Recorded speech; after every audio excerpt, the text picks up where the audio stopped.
Assalamualaikum Ustaz. Welcome to our assignment, our video presentation for Group 1. Our topic that we have chosen is the underage marriage in Kelantan.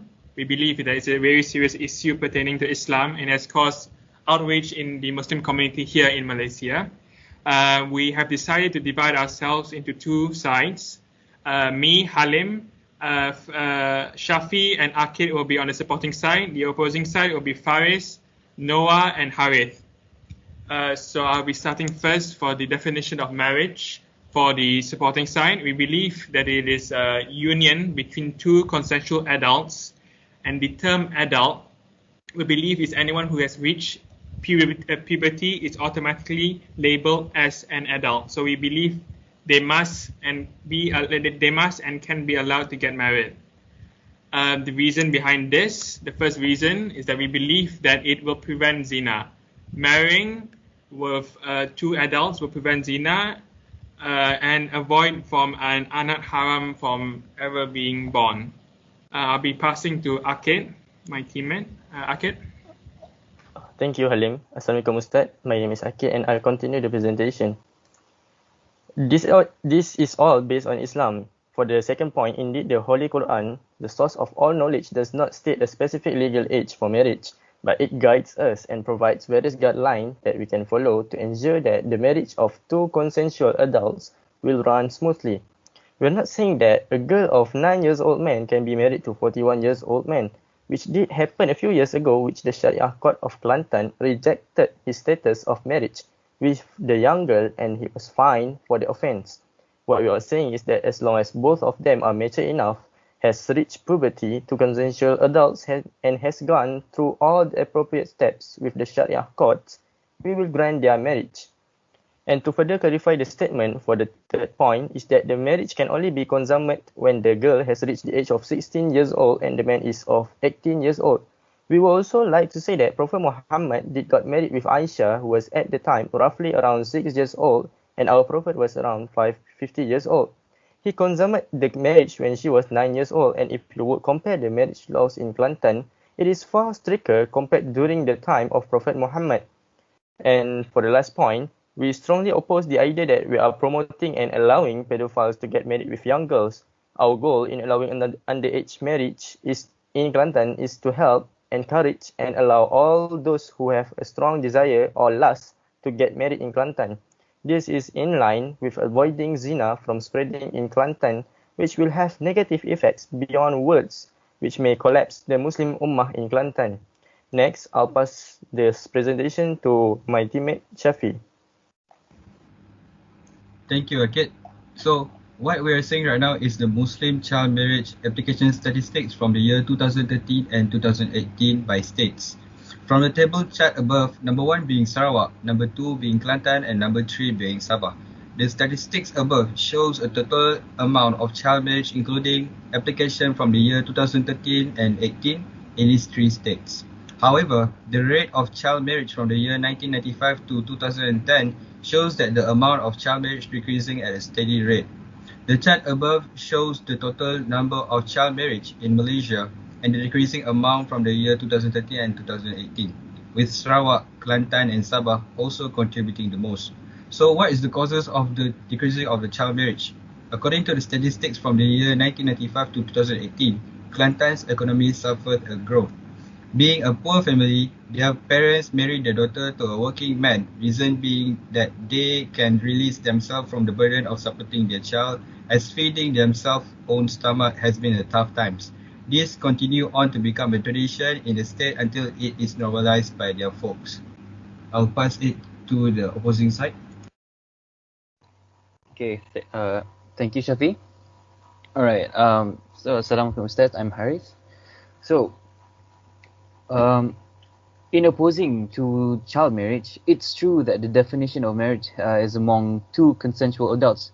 However, in this ceremony, it has to be both adults have to be of legal age or above. And we don't deny that child marriage was once a tradition in the past. However, it doesn't mean that it can be it should be applied in the present. And as time passes, many things occur, some for the better and some for the worse.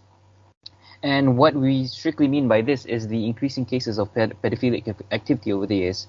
And we fear that these child predators might be using marriage as an instrument in religion to avoid people from committing forbidden things such as zina. And our main concern is through allowing the acts of underage marriage, we fear by allowing it, pedophiles can abuse the power of marriage. And by this, we mean that one problem can cause another. In a study stated, sorry, in a study showed by Malay male, there were up to 13,000 cases of child marriage and child abuse from the year 2012 and 2016, and the numbers aren't showing any signs of going down either. And also, coming back to the point where pedophilias are abusing the power of child marriage to avoid the sin of zina, we're relating this to a study in 2019 where Malaysia is ranked in 23rd for fighting against child abuse. And what we're relating is that when Malaysia is ranked in 23rd, it shows that we're struggling in fighting against crime against abusing children, which might be related to through allowing child marriage in Malaysia. So that's it from me. I'm passing it on to my teammate Noah. Okay, so the second point, which is protecting their rights and lives. Prohibiting child marriage shall protect their rights in the future, even the child marriage itself. It happened due to poverty.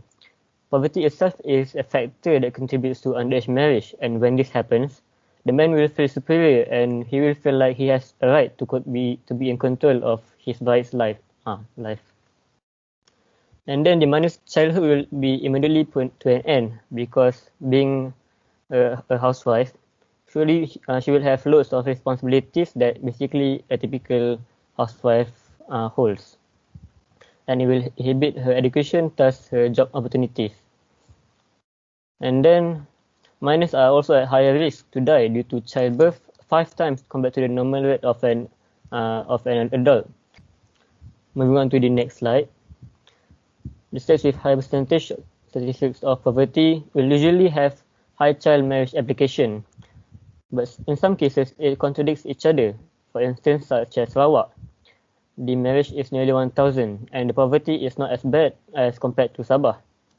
This is because the nation that lives in Sarawak, and these people, they tend to practice tradition and law, and sometimes it includes underage marriage. So for the third point of our argument against child marriage is the other view of the hadith that says Aisha radhiyallahu anha was at the age of 6 when Rasulullah married her. The hadith is shown in the slide. Very few of us take this hadith within the context because of this hadith is narrated from Imam Muslim, so then it's declared as sahih and no doubt against this hadith. But the context of this hadith is so important to be understood, which is child marriage is acceptable at the age of Rasulullah sallallahu alaihi wasallam. And how does this thing could happen? Maybe because of the biologically factor or anything else, and we actually don't even know.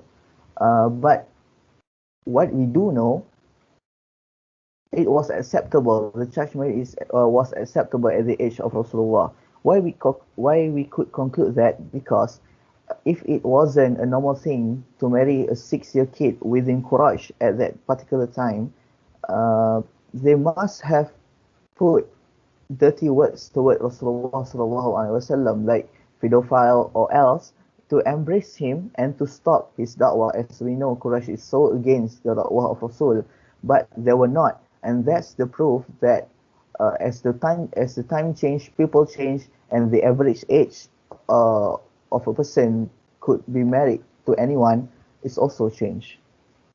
And that's all from us. I'll pass you back to Halim. Supporting side, I'll be honest, your arguments are baseless and this doesn't make any sense. So the supporting side, What do you mean baseless? What do you mean? No, we no, show you no. this. Dude, are you Yo, calm serious? down, dude. Come on, Calm man. down. Just tell me, Come on, right? Man. you know what? Dude, You're this can baseless. happen. This guys, trash, guys, man. No, no, no, no, Yo, no. guys, No. chill. guys, This wrong, bro. Wait, I forgot Don't to leave. leave. I'm leaving. No, no, no, no, no. No. guys, Come on, guys. don't go. Yo, Come on, hey, guys. what's going on? Alif, you ain't cool, Wait. man. You ain't cool. Oh, it's this person. We need to further have a discussion with them. Shafi, can you? 6 hours later. Assalamualaikum Ustaz. Alhamdulillah. After hours of arguing and discussing among ourselves, we have come to a conclusion that yes, underage marriage is wrong, and we, the supporting side, admit it. We believe that the opposing side has really good arguments, and we have decided to stop supporting child marriage or undermarriage here in Kelantan. And we hope, inshallah, if God is willing, the future of young girls in Kelantan will be more brighter. Thank you, Ustaz, for watching, and Assalamualaikum from me and everyone.